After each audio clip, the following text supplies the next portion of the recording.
Assalamualaikum warahmatullahi wabarakatuh. Salam jumpa dengan Wong Santun. Kali ini saya ingin menjelaskan tentang orang baik. Pada dasarnya semua orang itu dalam hati kecilnya ingin menjadi orang baik. Siapa sih orang baik itu? Orang baik adalah yang kebaikannya lebih banyak daripada kejelekannya.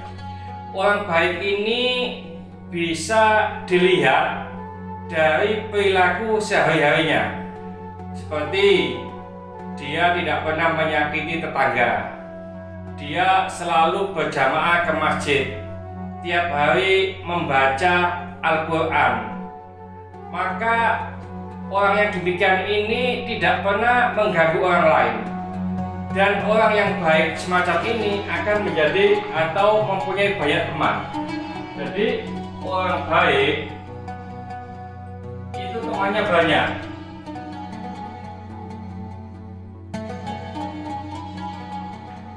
Karena apa? Karena orang ini tidak pernah mengganggu, tidak pernah menyakiti orang lain.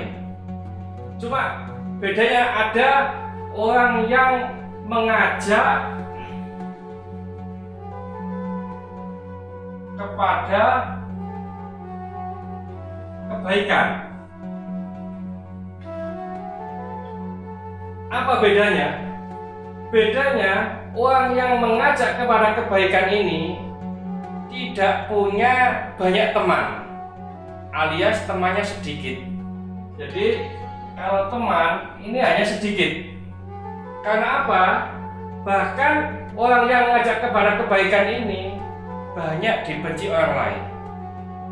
Ciri-cirinya orang ini mengajak temannya ke masjid untuk sholat, mengajak temannya, menyeru temannya untuk membaca Al-Quran.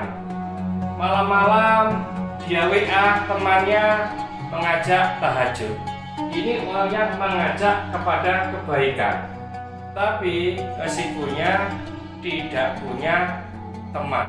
Bedanya orang baik dengan orang yang mengajak kepada kebaikan itu terletak dari hasil, terutama pahala. Dalam sebuah hadis Rasulullah SAW bersabda, "Man da'a ila hudan," barang siapa yang mengajak kepada petunjuk atau kebaikan, kana lahu minal ajr, maka baginya akan mendapatkan pahala mithlu ujuri man tabi'ahu, sebesar pahala orang yang mengikutinya.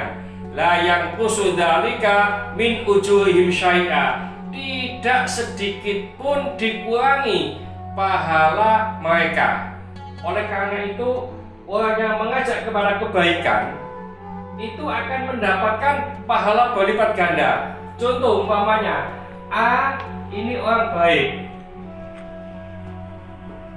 B ini orang yang mengajak kepada kebaikan.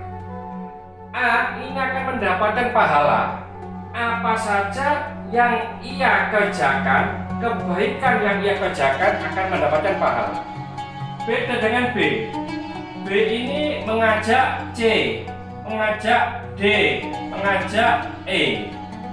Bila B ini mengajak C, umpamanya B mengajak sholat jamaah C ke masjid, lalu si C ini mengikuti perintah atau ajakan B, maka C ini mendapatkan pahala sholat jamaah, dan B juga mendapatkan pahala sholat jamaahnya C karena yang mengajak B, termasuk D dan E.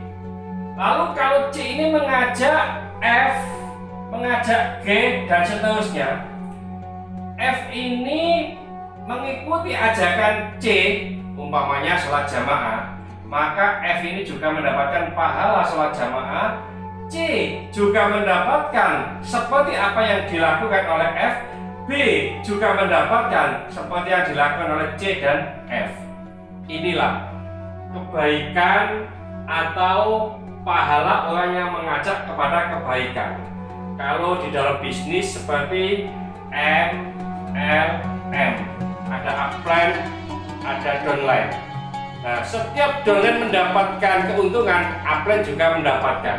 Oleh karena itu, mari kita berusaha untuk tidak hanya menjadi orang baik, tapi bisa mengajak kepada kebaikan meskipun resikonya tidak punya teman banyak.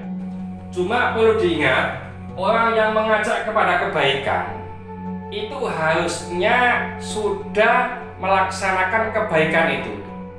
Dulu Kiai Ustadz saya pernah berpesan kepada saya bahwa kalau kita ingin mengajak seseorang untuk berbuat baik, maka saya dulu harus berbuat baik minimal 2 minggu sampai sebulan.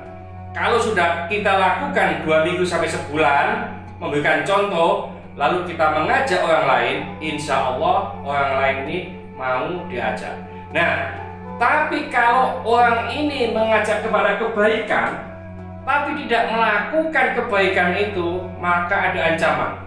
Dalam Al-Quran disebutkan, A'udzubillahi minasyaitonirrajim, Bismillahirrahmanirrahim, kabura maqtan indallahi an taqulu ma la taf'alun. Bendunya Allah maha besar sekali bila orang itu hanya mengatakan tapi tidak mengerjakan. Ini resiko bagi orang yang mengajak kepada kebaikan. Dan orang yang diajak kepada kebaikan tidak usah memperhatikan kepada orang yang mengajak, entah itu dia sudah mengerjakan atau tidak. Yang penting ajakan itu baik, maka kita ikuti. Siapa saja yang mengajak kepada kebaikan kepada kita ikuti meskipun orang yang mengajak itu belum pernah melakukannya. Mudah-mudahan sedikit ini dibarengi hidayah oleh Allah SWT dan mudah-mudahan bisa bermanfaat bagi kita semuanya. Akhir kalam, Assalamualaikum warahmatullahi wabarakatuh. Salam Wong Santun.